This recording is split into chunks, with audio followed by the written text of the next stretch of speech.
Olá a todos os nossos telespectadores aqui do Debate Político. Aqui é Letícia Barbosa em mais um programa especial com vocês. Olha, nós falamos aqui muito sobre política, dia a dia, sociedade, sobre assuntos voltados à nossa população amazonense como um todo.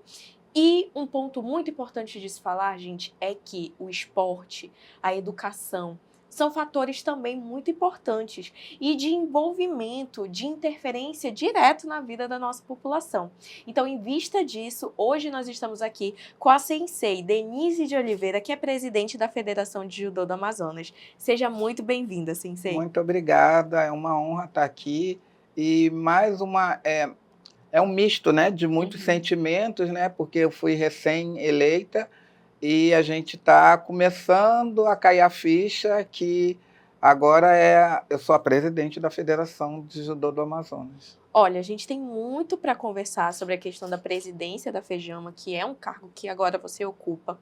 Mas antes disso, para os nossos telespectadores lhe conhecerem melhor, quem é a Denise? Conte um pouco mais sobre você, sobre sua história de vida, sua trajetória. Bom, eu sou carioca, eu nasci no Rio de Janeiro, eu tenho 60 anos e eu comecei a fazer a minha história com judô, começou bem assim, de uma forma inusitada. Eu fazia musculação numa academia para manter, eu sempre gostei de praticar atividade física, mas não praticava um esporte em específico. Aí eu fazia musculação e o professor me convidou para fazer judô. Ele me via todo dia na musculação, pô, vem um dia, faz aqui. Aí eu olhava assim, não, tem muita. A academia à tarde fica cheia, né? Que os pais levam as crianças. Aí um dia eu descobri que tinha judô à noite. E à noite a academia fica mais. Não tem tanto movimento. As pessoas que entram na academia estão fazendo atividade física e depois vão embora. Aí eu me animei e comecei a fazer. Fiz uma aula e fiquei até hoje. Mas aí foi um total desprendimento, né? Porque eu trabalhava com contabilidade, eu sou técnico em contabilidade. Aí eu larguei tudo, comecei a educação física e me dediquei aos treinamentos, porque eu já tinha 20 anos e a maioria das meninas que praticavam judô faziam desde os 9, bem de novinha, né? Então eu tinha que encurtar essa distância minha de treinamento com elas, treinando mais. Então, se me falasse que tinha treino sábado, domingo e todo dia eu estava lá. Sim. Eu era, tipo assim, fominha de tatame. Porque eu tinha essa necessidade até pela parte técnica, né? E isso foi em 85 para 86. Em 89, eu fui para o meu segundo brasileiro. O primeiro eu fui... toda a equipe tinha ido de avião, que era a equipe do Flamengo. O Flamengo bancou todo mundo e eu não era do Flamengo. Eu tive que ir de ônibus, 24 horas de ônibus. Eu cheguei lá super cansada. Aí não lutei bem, voltei. Eu falei assim, ano que vem eu vou ser campeão. Aí no ano seguinte, foi no Rio de Janeiro, foi na cidade de Petrópolis. E eu fui, e a minha primeira luta foi com a melhor atleta que existia no país naquela época. Ela era campeã pan-americana, vários títulos brasileiros. E era a primeira luta, assim, quem perdesse só ia beliscar um terceiro lugar. E eu acho que, para mim, foi bom essa primeira luta com a Soraya André é o nome dela, que eu me empenhei mais, porque eu acho que se fosse uma final, eu estaria mais conformada. Poxa, cheguei numa final, no outro eu nem medalhei, nesse eu já vou pegar uma prata, tá ótimo. Mas aí, como era a primeira, se eu quisesse ser campeão, tinha que ganhar. E uma medalha e almejar um lugar melhor no pódio, também teria que me dedicar mais. E eu lutei bem com ela, pontuei, joguei ela fora, aí não deram, joguei dentro, aí deram, aí empatou a luta. Terminou empatada, mas assim, bem duvidosa. Teve uma pontuação minha que não deram. Aí, nessa época, a gente usava todas as duas o kimono, o judogi branco, e aí a arbitragem que decidia. E as duas, a minha faixa, eu estava com a faixa branca, porque as duas atletas usavam, uma usava a faixa vermelha em cima da sua faixa, e a outra branca para diferenciar o placar. A minha era branca. Então, quando eu vi que dois árbitros levantaram a bandeira branca, aí era só felicidade. Mas assim, eu ainda teria final mais tarde, mas nós duas sabíamos que quem ganhasse aquela luta seria campeão. E foi assim que aconteceu. E ali aí eu fui convidada para ir treinar no Flamengo. No mesmo ano, o Flamengo pagou uma viagem para mim para Colorado, nos Estados Unidos. E aí começou uma carreira que eu considero brilhante, de bastante sucesso. Eu tive vários títulos, várias conquistas, conheci vários países, e eu acho que o judô mudou muito a minha vida. Eu acho que metade, eu acho que nem 50% do que eu sou, eu seria se não fosse através do judô. E como é que foi sua vinda aqui para o Amazonas? Meu marido é militar da Marinha. Aí ele veio transferido para cá em 2008 e eu vim junto. Perfeito. Dentro disso, quando você veio, porque a questão, assim, hoje você faz parte, né, da presidência de uma federação. Sim. Óbvio que tem um cargo muito, como eu digo assim, não um cargo, mas é muito mais abrangente, né, do que o nosso estado, mas hoje, de certa forma, você também representa aqui. Então, como é que foi se construindo a sua relação com o judô amazonense? Foi uma construção de dia a dia mesmo, porque era assim, uma luta todo dia, diária. Eu fui muito bem recebida por algumas pessoas, outras com um pouco de desconfiança, né, Sim. por não ser daqui, mas o amor ao esporte acaba tirando essas dúvidas, essas questões de, não é daqui, mas quando a gente se dedica ao esporte e ama aquele esporte, a gente quer fazê-lo da melhor forma, independente de que lugar que eu esteja. Brasil, então eu abracei o Amazonas e passei a ter uma contribuição efetiva com as seleções estaduais. Toda a seleção que saía, independente da categoria, eu sempre tinha um atleta meu representando. E nessa trajetória eu tive 3 medalhistas em brasileiros. Uma menina numa Olimpíadas Escolares, ela foi 3º lugar em Brasília, se eu não me engano foi em 2017. Teve um menino que foi vice-campeão, sub-18, que aí é bem mais difícil. Nesse mesmo campeonato, um foi vice-campeão e outro foi 3º lugar. Então, quer dizer, porque a gente fala que o judô feminino, por masculino, a diferença para conseguir resultado, o feminino, a menina se dedica mais e às vezes é mais fácil, teoricamente, que eu não acho, não acredito muito nessa teoria. Eu acho que os dois têm as oportunidades iguais, só que cada um pega, se molda melhor naquilo que está sendo oferecido. E os 2 meninos é uma categoria bem difícil e os 2 se destacaram e foram muito bem, mas infelizmente o menino tem que trabalhar, eles pensam logo em ser o centro do círculo, né? Eu sempre falo isso com meus atletas, que as mulheres, a gente sempre se coloca no círculo e os homens se colocam no centro. Então, ele tem que sustentar a família, aí para mais cedo, se não tem os resultados logo, né? Aí tem que se dedicar mais para esses resultados virem, que vão vir se o atleta se dedicar. Mas no feminino, esse resultado, pela dedicação da menina ser maior, esse resultado ele vem com maior facilidade.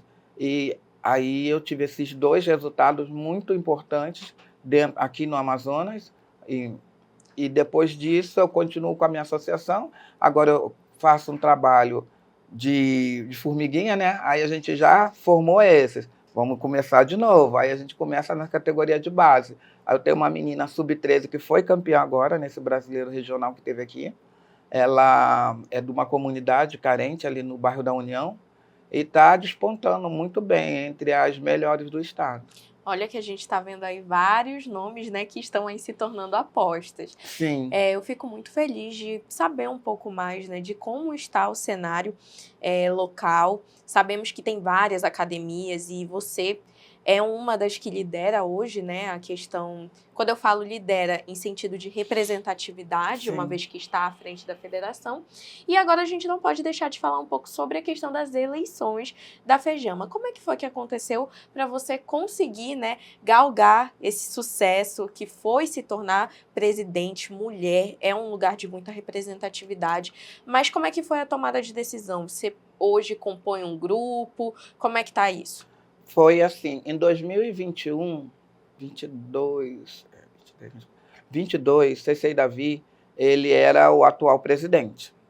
E aí, como a CBJ, que é a confederação que norteia o esporte no Brasil, né, ela determinou que todas as federações tivessem as eleições junto com os ciclos olímpicos. Então, seja, Ano passado teve a Olimpíada de Paris, então esse ano inicia um novo ciclo. Então todas as federações têm que fazer as suas eleições junto com esse ciclo.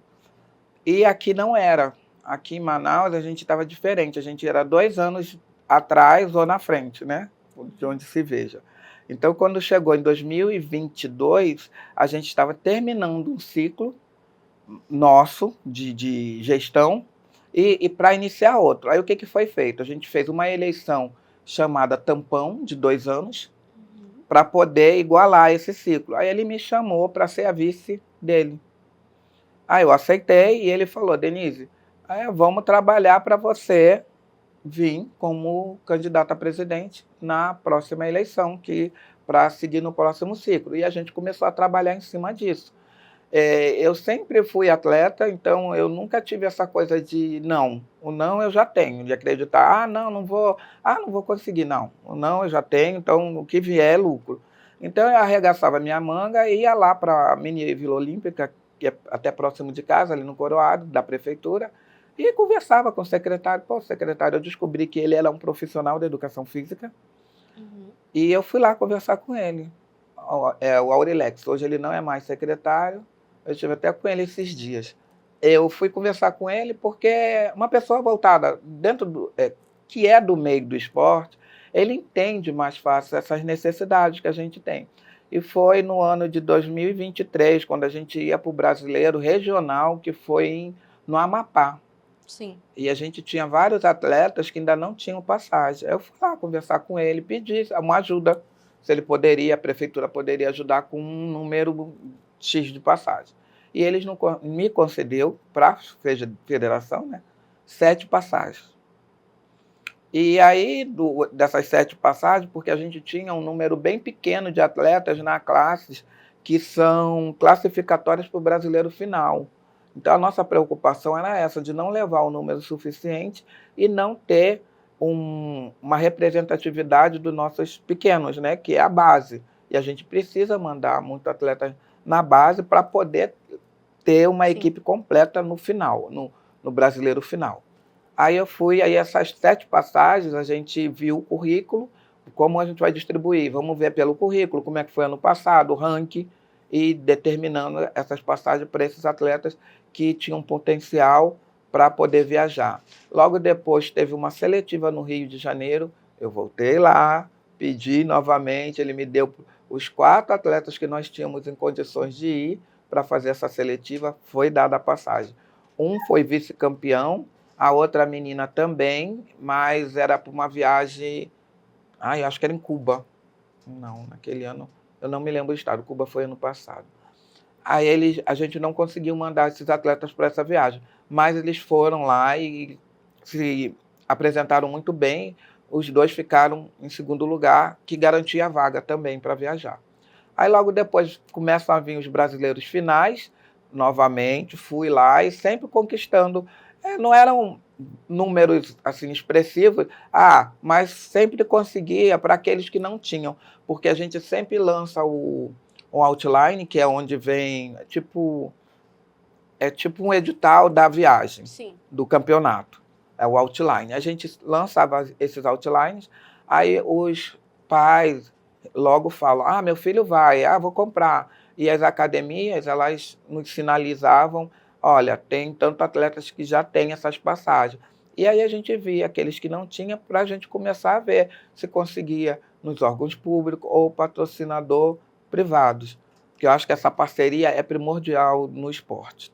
Sempre tem que ter, porque são órgãos públicos com a iniciativa privada, que é o que faz o esporte alavancar. E a gente conseguiu. E foi nesse ano que Manaus foi eleita a cidade, se eu não me engano, foi pan-americana ou sul-americana, ganhou um título de cidade do desporto, e um título muito importante. E aí eu tive muito apoio do nosso prefeito, Davi Almeida, ele nos ajudou muito nessa questão através do secretário, o Aurilex, e foi indo, a gente foi conseguindo as passagens. Aí ano passado o regional foi em Teresina, Piauí, as passagens são mais caras, e a gente também, conquistando, fomos lá, pedimos novamente, e conseguimos algumas passagens, E foi todo ano eu fazia essa minha peregrinação, de ir lá, sentava, ficava esperando o político me atender, que a gente sabe de horário, essas agendas, né? Então a gente ficava esperando, mas por uma questão maior, que é ver essas crianças realizando o sonho delas, que é poder participar de um campeonato brasileiro final e trazer uma medalha para o seu estado. Então eu sempre falava assim às mães, poxa, professora, vai lá, vê se você só consegue. E tinha gente que falava assim, poxa, Denise, você vai para lá fazer o quê? Aí eu falei assim, gente, o que eu gostaria que fizesse por mim quando eu fui atleta. Então, às vezes, eu deixava de treinar porque eu ia para gabinete de político, ficar lá esperando para conversar, para ver se eu conseguia. E eu tive um político que me ajudou muito. Pena que ele já estava assim, ele me ajudou 2 anos e no terceiro ano que ele tinha prometido que ia me ajudar, ele faleceu. Mas foi uma pessoa muito importante na minha carreira. Ele não esqueceu. Ele foi, época de campanha, ele foi na minha porta pedir voto. Quando eu fui lá na sala dele, ele lembrava de mim. Eu achei aquilo assim fantástico. Ele lembra, você mora em tal lugar, o que você está precisando? Aí eu falei, eu preciso viajar para o Mundial de Judô. Aí ele vai conversar ali com o meu secretário de Fazenda. E eu consegui as passagens para ir a 3 mundiais de veteranos. Então eu sempre falava isso, que eu faço o que eu gostaria que tivessem feito por mim quando eu fui atleta. Então, eu acho que a nossa função enquanto dirigentes, hoje eu vejo desse lado, até quando eu era presidente da minha associação, eu acho que a gente tem que estar sempre à frente dos desejos dos nossos atletas. Se a gente vê que a gente tem um atleta que aquele ali tem um potencial, eu acho que é o nosso dever tentar encurtar essa distância para ele conseguir esse sonho, realizar esse sonho. Então, se eu tenho que ir na sala do político e ficar lá 2 horas esperando, eu vou lá e fico esperando. O que eu não posso fazer é mandar o atleta ir para lá, porque o atleta tem que estar treinando. E tem que estar treinando e tem que estar assim, com aquela coisa assim, se preparando para a competição. Porque muitas vezes eu vivi isso, eu não sabia que eu ia viajar, porque a gente na época não tinha patrocinador, era aquela, será que a federação vai dar, ou será que vai ter um patrocinador? E às vezes só caía a ficha que a gente estava indo para uma competição de tanta importância quando a gente estava dentro do avião. Então a gente não tinha uma preparação até assim, acho que psicológica adequada, porque o atleta ele não tem que só se preparar fisicamente, tecnicamente. Tem a parte mental, poxa, eu estou indo para uma competição, para o Mundial, eu estou indo para uma Olimpíada, eu estou indo para os Jogos Escolares. Tem que ter isso na cabeça dele e ele tem que estar se preparando já mentalmente para esse desempenho que ele vai ter nessa competição. Então, se ele tem que desperdiçar energias para ir atrás de patrocínio, patrocinadores, passagem, é uma hora que ele podia estar se, se preparando melhor, se qualificando melhor, para lá ele poder ter um resultado melhor. E às vezes eu sei que muitas viagens que eu fiz, eu não tive o resultado esperado porque eu não tive uma preparação adequada. Porque o atleta ele tem que estar na quadra, na piscina, no dojo, se preparando para viajar, se preparando para enfrentar os desafios que são as competições. E não o desafio de ter que ficar escutando, não, não tem. E são decepções e que, às vezes, o atleta pensa assim, não vou seguir com isso, isso não tem futuro, não é para mim. E às vezes tem, e a gente também tem o lado de ter que ter o retorno da família, porque as federações, as agremiações, elas não funcionam sozinhas se não tiver o apoio de pai e mãe em casa, porque a gente procura fazer a nossa parte, mas a gente tem que trabalhar nesse triângulo, né? A federação, a agremiação e a família.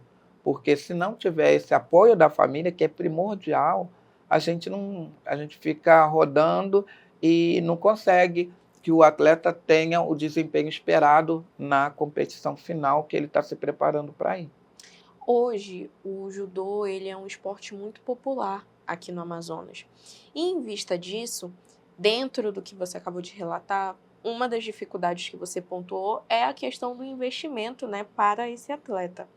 Além disso, quais outras dificuldades o esporte, os atletas eles enfrentam principalmente hoje em dia. E na sua visão, e hoje estando à frente, né, de uma federação, o que você acha que falta e por que falta políticas públicas para esses atletas? Aqui no Amazonas, a nossa principal dificuldade é a geografia, a Uhum. localidade geográfica. Nós somos longe de tudo e de todos. Sim. A gente só sai daqui de avião, então não tem outro meio, o que encarece muito uma viagem para qualquer lugar que seja. A gente vê atleta de outros. A gente foi no regional ano passado, em Teresina. Tem estado que foi, fretou um ônibus e foi. A gente não tem essa oportunidade de fazer isso. Pô, seria ótimo se a gente pudesse fretar um ônibus ou dois, colocar nessa competição que teve aqui, a gente colocou 127 atletas. Então a gente teria que fretar, acredito que uns 3 ônibus, colocar essa quantidade de atletas e ir para a competição. E seria uma oportunidade ímpar de todos participarem. E no nosso caso, não, só através de avião. E é uma passagem cara. Então, isso que dificulta. Intercâmbio também, de poder estar participando de todas as competições que acontecem a nível nacional, independente de ser as competições das com a chancela da CBJ, mas tem as competições, agora no começo do ano teve a Copa São Paulo, agora vai ter, acho que abril, maio vai ter a Copa Minas. Então são competições, tem a Periquito, que é mais para o meio do ano, que é em São Paulo. São competições, em outubro tem a Copa Rio, são competições fortes. E todos os atletas estão sempre se encontrando, porque os atletas são os mesmos. Só que a gente tem essa dificuldade. A maioria dos nossos atletas, eles só vão nas competições oficiais da confederação. Essas competições que a gente chama amistosas, é mais difícil, porque tem que ter os recursos para viajar, né? Nem todos têm, no caso, eu dou aula com projeto. A maioria dos nossos professores também tem projeto. Então, as agremiações que têm condições de o pai, não, meu filho vai para 2 competições extras oficiais, essas amistosas. Então, já se prepara, que são competições que entram no calendário desde o começo do ano. Então, é só se preparar, comprar a passagem e mandar o atleta ir. Mas, infelizmente, a gente não tem um apoio que deveria se ter para o esporte. É muito pequeno. Até a verba para próprias secretarias, tanto a municipal como a estadual, elas são pequenas. Se a gente for comparar com o que o esporte oferece, é uma verba muito irrisória, porque o esporte, como eu acabei de falar, ele transforma vidas. E tem muita criança aqui, e o esporte do amazonense é luta. Não adianta, o amazonense ele é apaixonado por luta. A gente vê competições aí de jiu-jitsu, os ginásios lotados, a gente vê competições de judô também, arrancando bastante crianças, participando, sempre fazendo a sua contribuição, indo e participando efetivamente das competições.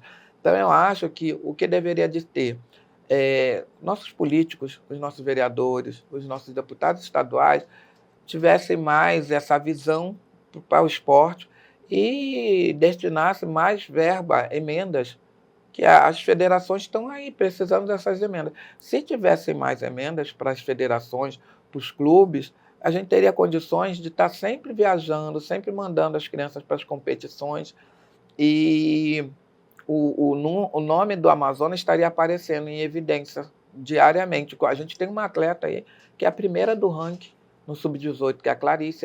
Ela é considerada fenômeno, ela tem 16 anos, daqui do Amazonas, de Manaus. A mãe dela, infelizmente, a gente perdeu ela para o Minas, porque não tinha condições, ela não foi nem pela questão financeira, era a questão mesmo de competição, um número maior de competição.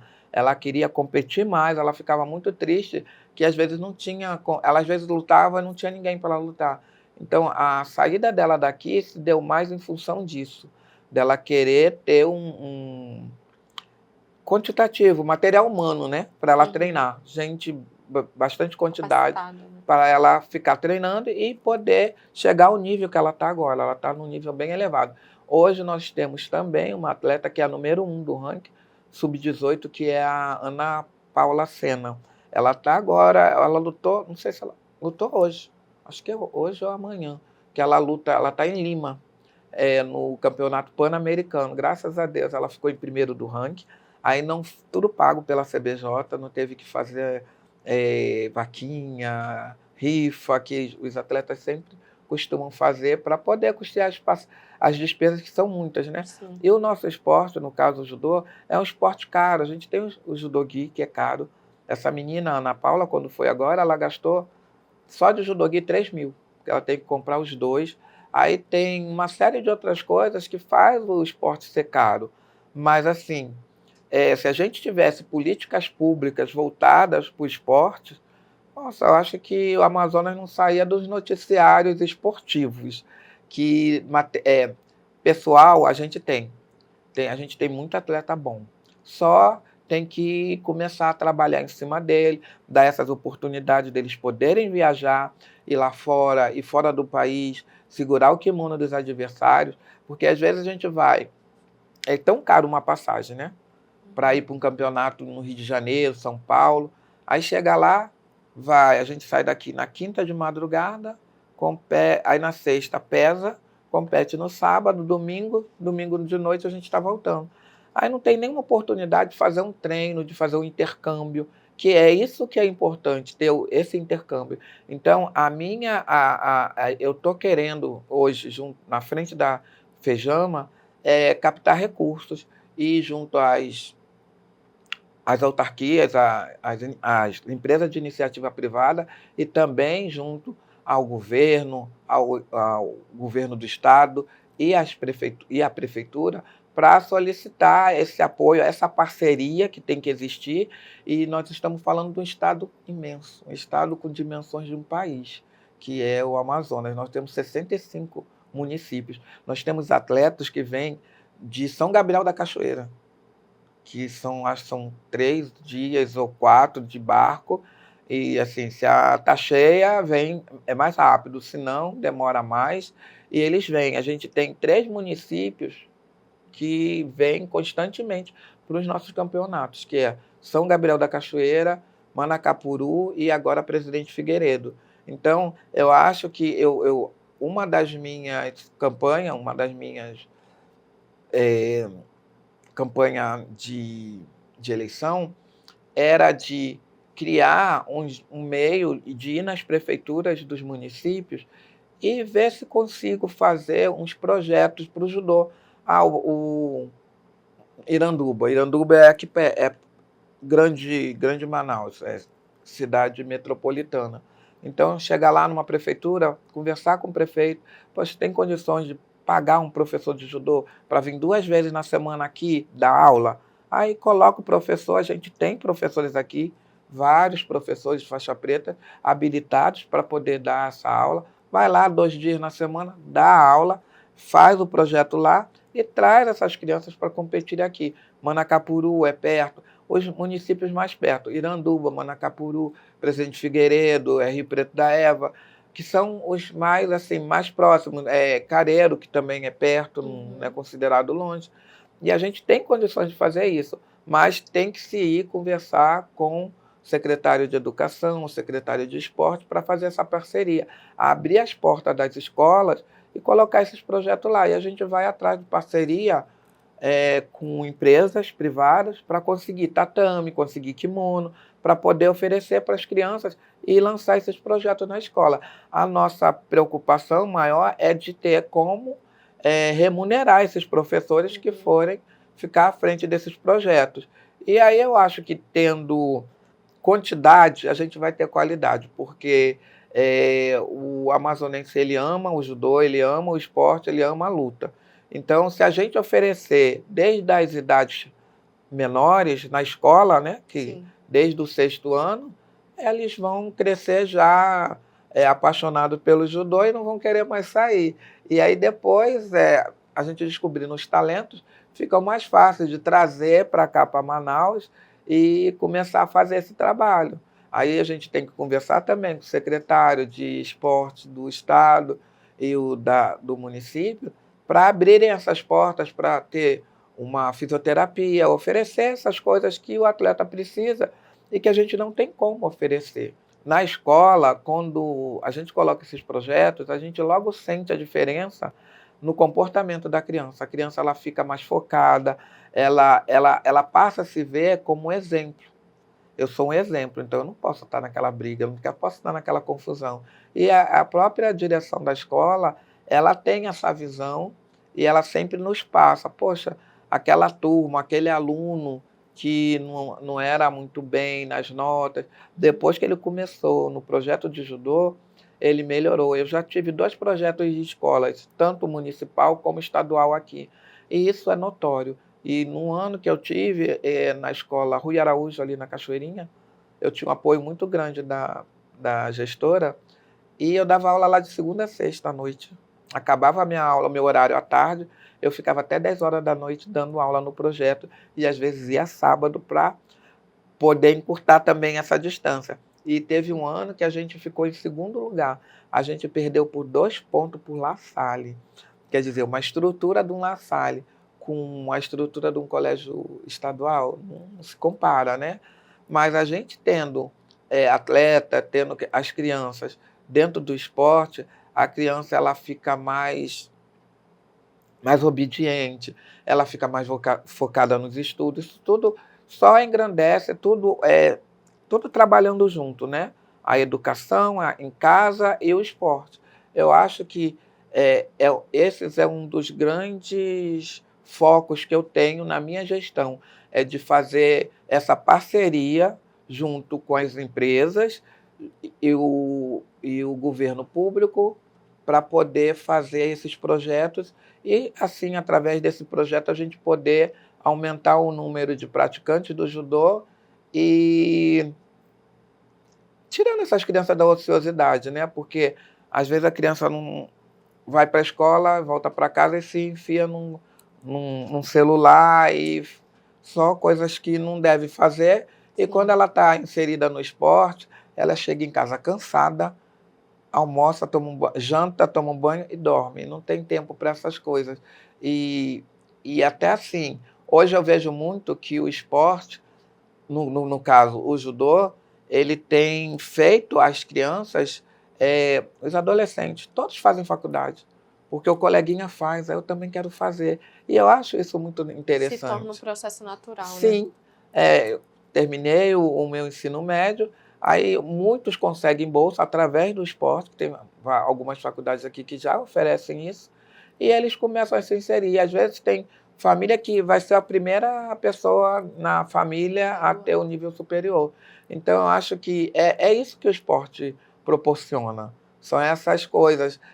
Além o grande legado, né, que fica depois, são as amizades, os lugares que você conhece e o que o que o esporte pode te proporcionar, que é uma condição de vida melhor, fazer uma faculdade, poder ter uma profissão e poder passar a ser visto com outros olhos até com os seus parentes, a família, né? Que fica, poxa, meu filho, meu sobrinho, passa a ser orgulho. O meu sobrinho, essa menina Ana Paula, ela está sendo a referência da família dela, assim.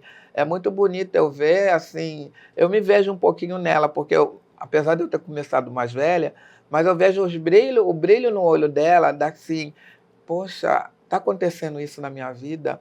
É coisa assim, tipo, você nunca imagina que você conheceria um país. Ela foi para a Alemanha. Então, assim, é muito distante da realidade de algumas crianças. Tem alguns atletas nossos do judô que as férias vão para o Japão, vão para a Europa, mas a maioria, isso é muito distante. Então, você, de repente, está podendo proporcionar isso para um atleta, ele fazendo aquilo que ele gosta, que é o esporte, e podendo ter esse conhecimento que é um enriquecimento muito grande, é cultural, é você conhecer outra cultura, outras pessoas, fazer amizade até com atletas da própria seleção de outros estados, isso, olha, assim, não tem preço. Olha, Sensei, foi um prazer lhe conhecer, foi um prazer também ouvir não somente da sua trajetória, mas também de toda a visão e dos seus projetos, né, à frente da Fejama. Acho que é muito importante a todos os nossos telespectadores, a nossa audiência maravilhosa, ver o quanto o esporte é um meio de transformação social, né? Você está mais do que convidada para retornar aqui conosco. Infelizmente, nós vamos caminhando para o fim, mas eu não poderia também finalizar esse programa sem, de certa forma, aqui mandar um abraço, um agradecimento ao mestre Antônio Barbosa, que é meu avô querido, e em forma dele a todos os atletas, a toda a família Barbosa, a ABLE como um todo, que também atua, tem um papel muito importante. muito bonito na sociedade. Então, um abraço a todos. E um agradecimento também por essa ponte, né, entre eles, lhe conhecer, saber um pouco mais sobre esse trabalho muito bonito que está sendo feito. E eu abro esse espaço aqui para a senhora também se despedir de todos que estão nos acompanhando. É uma honra muito grande e uma responsabilidade também. Eu sou a primeira mulher negra a ocupar o lugar de gestora da Fejama. Então, eu quero, com essa minha posição que eu estou hoje, porque hoje a gente está, né, a gente não é deixar claro para toda menina, toda mulher, seja ela negra, branca, ela acreditar e saber que o lugar da gente é onde a gente quiser estar. Então, as dificuldades são muitas, são grandes, a gente tem muito ainda a conquistar, mas a gente tem que estar sempre buscando os nossos lugares nos espaços. Então, isso que é importante. Quando falarem um não para você, que esse não sirva de incentivo para você. Não, eu sou capaz, eu vou conseguir. Então, eu acho que eu tenho muito orgulho da minha trajetória como mulher, como negra, hoje dentro de um esporte que é considerado de elite. Quando eu falava a minha vida inteira, eu sou atleta. Você faz o quê? Atletismo? Não, eu faço judô. Então, hoje eu tenho muito orgulho de poder estar à frente da Fejama e vai ser, eu tenho certeza, uma gestão de parceria, de união para o crescimento do judô do Amazonas. Muito obrigado. Esse foi mais um debate político. Agradeço muito a sua audiência e até a próxima.